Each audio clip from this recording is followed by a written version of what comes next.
in I think it was 69, 70, I was in a band in Yorkshire in England called The Rats. And the lead guitarist was a guy called Mick Ronson. And we were kind of doing the university circuit really, and a lot of the progressive rock clubs.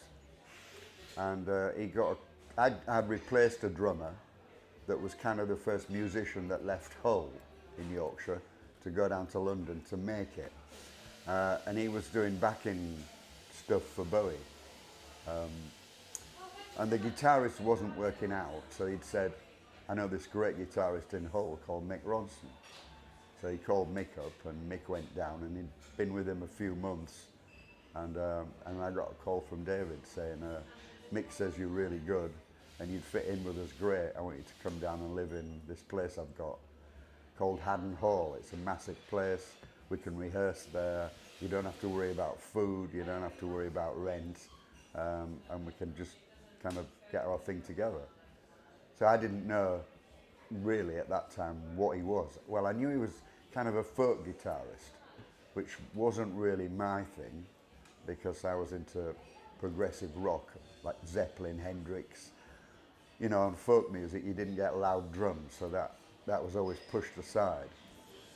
But I took Mick's word really that David had something. You know, I didn't know what it was, but he said, no, he's got something, you know. And then I got the train down to London and kind of knocked on the door. He answered wearing a rainbow t-shirt, red corduroy trousers, thank you, red shoes with blue stars painted on the top, and he had a silver belt on, and he'd got rid of the curly hair. It was long hair, and I had long hair. And we just sat and chatted about music really, and he played some of his early stuff, which unfortunately at that time was folk orientated, so it wasn't really impinging on me at that time. And I kind of had a list, to be honest. I had a list of can he sing, can he write, does he look good, is he intelligent, has he got presence? This is my list in my head, you know. And he picked up his acoustic guitar, which was sitting there, luckily, and played this song to me, called The Wild-Eyed Boy from Free Cloud. And by the end of it, I'd gone off on this song. I knew what it was about in my head. I listened to his voice and it was good. I got every word. He put it across. I was like, wow. And he looked good. So I'd ticked all the boxes, basically. An artist that was being an artist 24/7. Although he hadn't really got it figured out at that time, I looked on him as an artist in preparation. He had all these ideas, but he hadn't really sorted out a direction, and he didn't really know rock and roll music at that time. He was more in the folk area, which is where the band came in. We had been playing rock, so it was a good mix of the two when we started to get songs together. But he did know, you got from him, he's determined. Whatever it takes, he will do it. Nothing will stop this guy, you know, which was good. There were many, you know, and even when he was really in doubt about what he was doing, he still had this spark of like, I will get through this bad bit and I will still get there, you know. And there weren't many musicians around that were like that, you know. For me and Mick Ronson, it was kind of our first time in a big London studio. So the first album was something special from us. And we weren't looking at it from a commercial viewpoint or anything. It was just, you know, to be in a professional studio, playing with somebody with a record deal, basically getting it together, living the lifestyle as a rock and roll band was the thing. And we just really applied our experience to his songs. you know, the first album we did, The Man Who Sold the World, we loved it, David loved it, and we did want to go out on the road, but we never got to tour it because he then changed management, and then we were straight into Hunky Dory. He'd been to America, and he'd met Andy Warhol, Lou Reed, Iggy Pop, and we were all kind of soaking up the American side of things, that kind of stuff, plus Neil Young, John Lennon solo stuff, and we were changing. I guess we were all evolving really as musicians. You know, the Man Who Sold the World had been get your favourite drum rolls and licks into the song, whether it fits or not, to some degree. You know, because we were inexperienced in a studio at that time, and you just couldn't wait to play all your favourite bits, basically. But Hunky Dory was different. He would come with a completed song. He'd say, you know, I'd be walking from the kitchen to one of the rooms, and he'd be in the lounge. He had a guitar in the lounge and a piano in the bedroom, and he'd just shout, "Woody, I've just finished one," and oh, you come in and listen. And I'd go in, and he'd play, you know, like Life on Mars or something. And you'd heard bits coming throughout the day. You'd heard Mickey Mouse has grown up a cow, and he thought, okay, that's weird, you know? And then he'd play it, and you'd go, wow, that's good, I like that. Yeah, I mean, David played it. He had this upright piano, and he wasn't a pianist as such, but he was really fantastic on guitar and piano at putting chords together and going to strange places. Even keyboard players and guitarists say, normally a guitarist would do this, but Bowie doesn't. He goes there, and you don't expect that. And the same on piano. So Life on Mars was a bit like that. There are changes in it that you don't expect. So when he played it, just plonky, he was a bit plonky, you know. It was like you could hear the song, but not how to play it. You couldn't get that. And then we got Rick Wakeman in, who was incredible on piano. And David just said to him, treat it as a piano piece, just do your thing on it. And then the whole song started to suggest how to play it. It was kind of, how do we make this rocky so that it fits a rock set, but also it's classical. It's like the two things, how do we blend it together so it sounds natural, you know? So that was the challenge on that one. And when we'd finished it, Ken Scott phoned up and said, okay, come in and listen, I've mixed it. And we'd done a good version, we thought it was good, but it's raw, it's very raw when you first recorded. And I remember him playing it in Trident Studios, and it just, I looked along the three of them, and they were all like, it had just taken on this incredible quality, basically. So that was kind of the first proudest moment. We thought it was incredible. It almost made us not be the musicians that played it. You were able to listen as a member of the public. It made you do that. It was like, wow, well, I would buy that. But then you don't know whether the public will like it or not. So it was still didn't know whether it was going to sell or not, you know. No, it was, in the beginning, it was all Bowie. We'd made a little bit of money then, not a lot. So we would go shopping down the King's Road and Chelsea and whatever. David knew a few of the underground shops, so he'd get really good shirts and jeans that nobody else was wearing. So we thought we looked pretty cool anyway, you know, and different, like rock stars, you know, that was our thing. And then I remember one day we were watching TV in his lounge, and he was scribbling something with a pencil, and he passed this paper over, and it was a drawing of like 4 outfits, just pencil outline, with these kind of wrestling boots. He said, what do you think? And I thought, yeah, it's cool. Handed him it back and carried on watching the film. You know, I hadn't really joined the dots up. And then a couple of days later, we were in Liberties in London in the material department, and him and Angie are passing rolls of material down. And I still hadn't joined the dots. I'm thinking, oh, nice, we're getting new curtains, you know. So going, yeah, I like this, you know. It's a bit bright though, you know.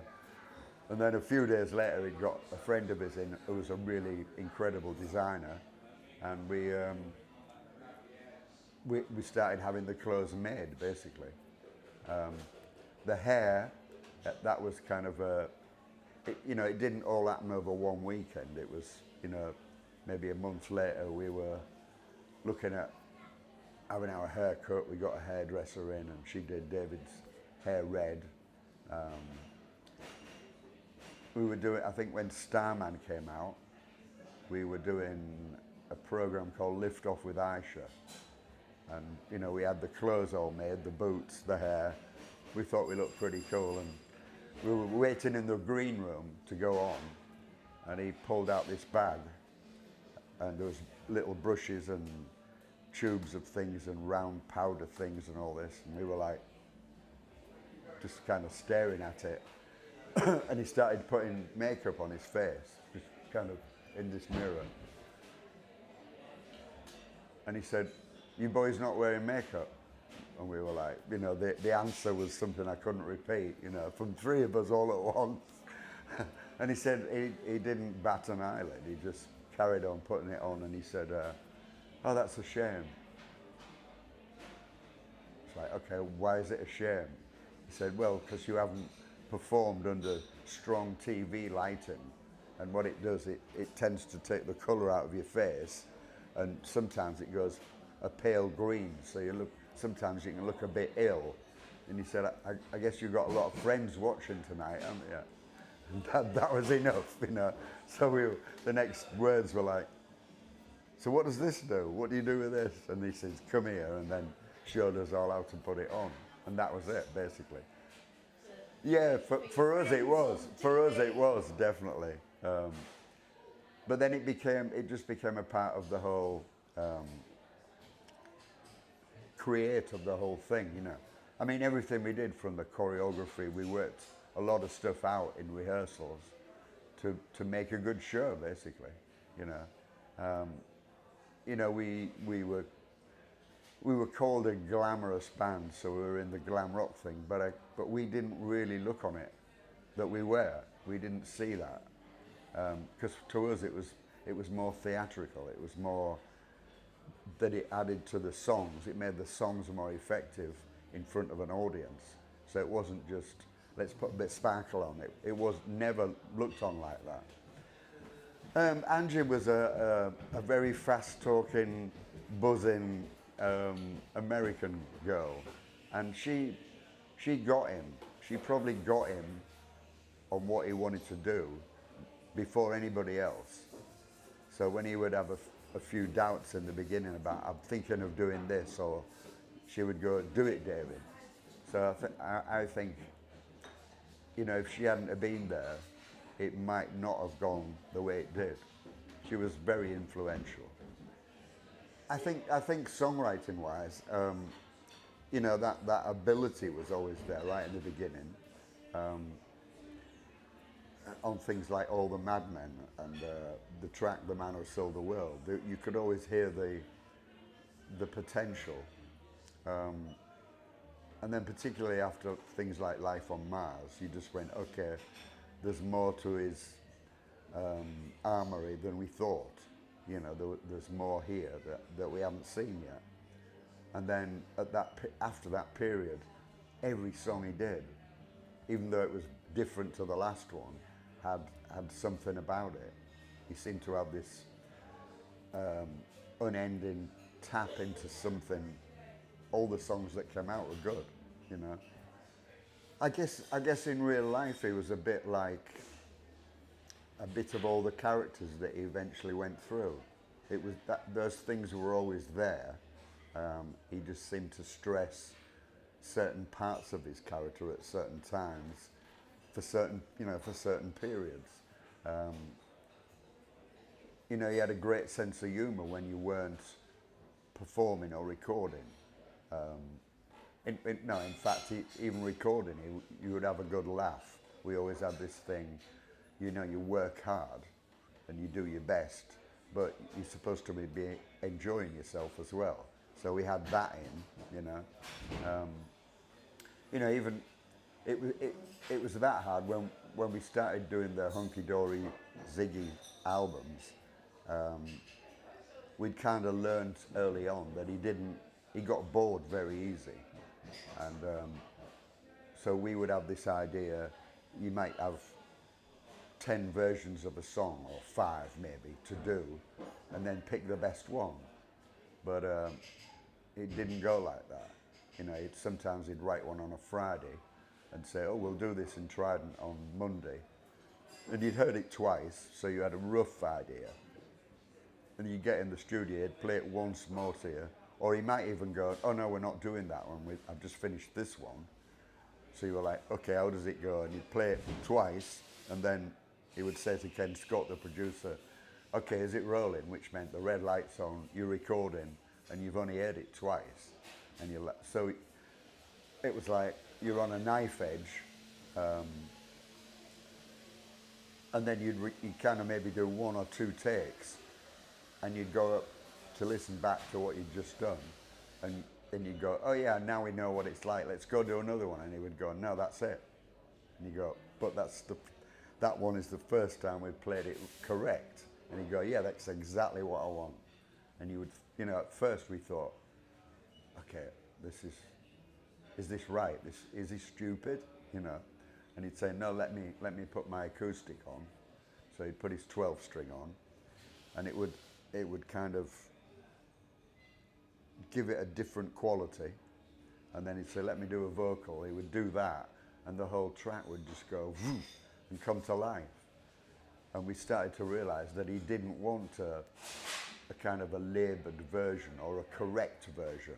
He wanted, how do you feel it when you first hear it? You know, what do you want to play? What fits?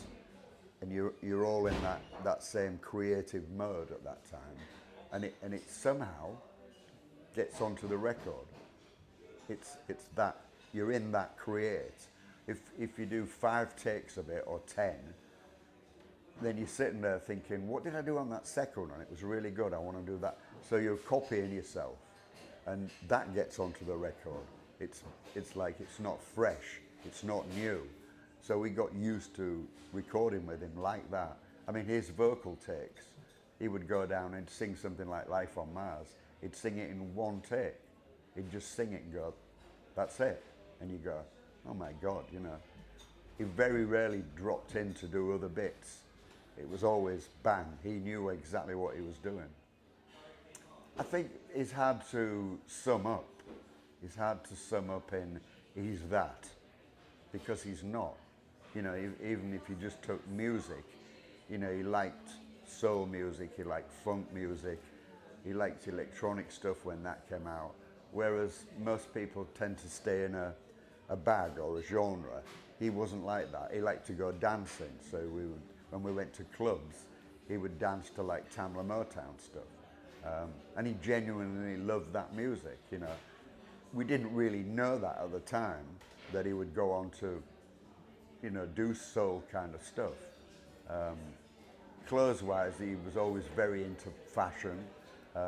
He liked Monty Python and that kind of stuff, so we always had those kind of jokes going around. Just many facets of him. So he's hard to pin down, I think, because he was interested in a lot of things, and the whole, all that was focused towards being an entertainer, being a songwriter, being a rock and roll star, if you like. So he used all that. I mean, you know, he'd done mime before we joined him. He'd done acting. He was into clothes. So, and he was looking at should I have done musicals.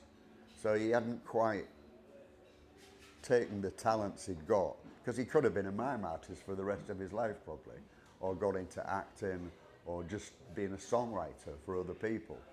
So he hadn't quite taken everything on and gone, okay, I'll do it all. and through the tours that, you know, you'd be doing a gig and you would just go into a section of mime that you hadn't seen before, and you were like, whoa, where did that come from, you know? So it was, all that stuff was there.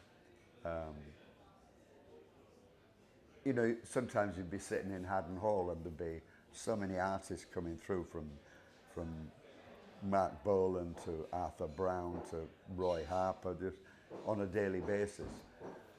I remember watching him one day talking to an Australian guy, I can't remember who it was, and the conversation had just started and David was talking in an Australian accent, but spot on accent. And I thought, he's going to get smacked. Because, do you know what I mean? I thought, the guy must know he's doing that, but nothing. He carried it on all the way through. And I noticed it when he was with us. He'd have a Yorkshire accent. And it was like, whoa, you know, but he didn't go, I'm taking the mickey out of you. That's how he spoke when he was with you, you know. Suspected he had, about 2015. And we didn't know what it was. Tony Visconti, who was the bass player in our band Holy Holy, was his producer probably on the last 12 albums he did. And he knew he was ill, but he didn't know how bad. And we were doing an American tour started in the did it start in the yeah, it started at the beginning of January, and we happened to be doing the Highline Ballroom in New York on David's birthday. And we got to the gig and there was a lot of rumours that we think David's going to come down because it wasn't far from where he lived, to do some singing. That's what we heard, and we didn't know anything about that, so we were like, yeah, maybe, you know. And then during the concert, Tony phoned him up on his mobile and he answered, and we played a really horrible karaoke version of Happy Birthday and got the audience to sing Happy Birthday while we held the phone up. And he said, oh, that was really nice, you know. Ask them what they think to Black Star, which had just come out that day. And the audience went wild. He said, oh, that was, say thank you. He said, thanks for phoning us up and catch you later. So for us, that was the start of the tour, and it was a real high point to kick off in America. And then we were in Toronto in Canada 2 days later, and we got a call at 5 in the morning saying David's just passed away. And it was like, it was surreal. It was 5 in the morning, so you're going, am I hearing this right? It just went into a very surreal moment. And we all got up, basically, went for a coffee and said, what we're going to do, we've got another 12 concerts to do. Out of respect, do we pull them all, you know? And Tony said, well, you know, David worked right up to the end, you know. He said, I didn't know he was that ill, but so he covered it up. And I remembered, you know, even on the Ziggy tours, there'd be times when he wouldn't eat properly, and there was a lot of hard work, and he would get bad flu. So, you know, on the day of a concert, you'd say, what we're going to do? He can hardly talk, let alone sing. Do we stop the concert? And he'd say, no, I'm doing it. He refused to cancel any concerts. And he would go on, and he would pull it off. He would do it, and you wouldn't know. And then afterwards, he would kind of collapse, you know. So we went, well, he always had that attitude, the show must go on. So we went, okay, that's what we'll do. We'll adopt that, his viewpoint, and carry on. And it was quite different playing those songs the next night. You know, you had like 10 rows of Kleenex tissues and people crying, and it was like, oh, this is going to be horrible, you know. So I just swore at the audience, basically, said, look, this is not a funeral. He would have wanted you to have a good night, so enjoy it. And we did that every night, and it was amazing, you know. We met so many people, we did like meet and greets every night. So we met like 300 or 400 people a night, and the stories were incredible. They were thankful that we'd done the music. They said that was the best thing to get him through the news that he'd passed away, and it was interesting that it was like they'd all lost a family member. It wasn't just an artist that they happened to be into. He was a member, almost a member of the family, part of the life. That's what the grief really was, you know. I can only speak personally, and I would say he's kind of a cut above the rest. That's why he had so much appeal. And he had integrity. He really didn't, you know, he could have done 2 songs similar and then done a whole career on that style, and it would have kept going, you know, maybe little changes, but he had the courage to go, I've done that, I want to do something else. And that takes courage, because the next one they might hate, you know. So he always liked to live on that edge and keep it fresh, keep it new.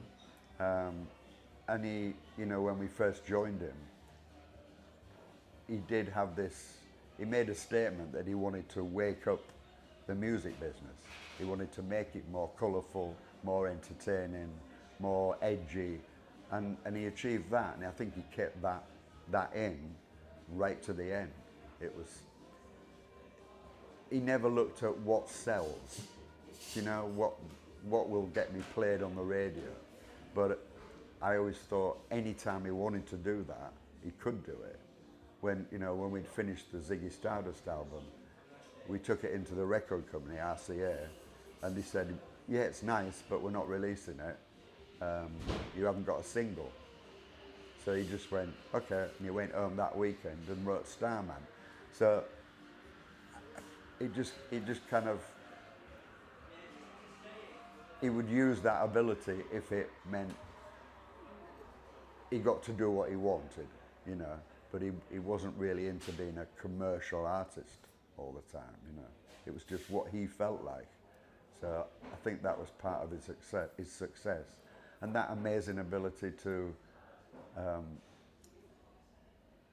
he just pointed you in a direction, I think, with songs. It wasn't, you know, this is a song, this boy's got a dog, he loses his dog, he's got a girlfriend, he loses his girlfriend.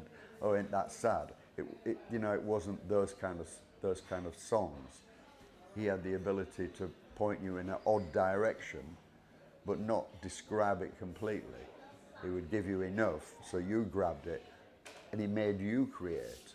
He made you create a story that was right for you, and that's what an artist is supposed to do. For me, anyway, that's an incredible artist who can do that. He doesn't have to give it word for word. He just points you, and then you do it, you know.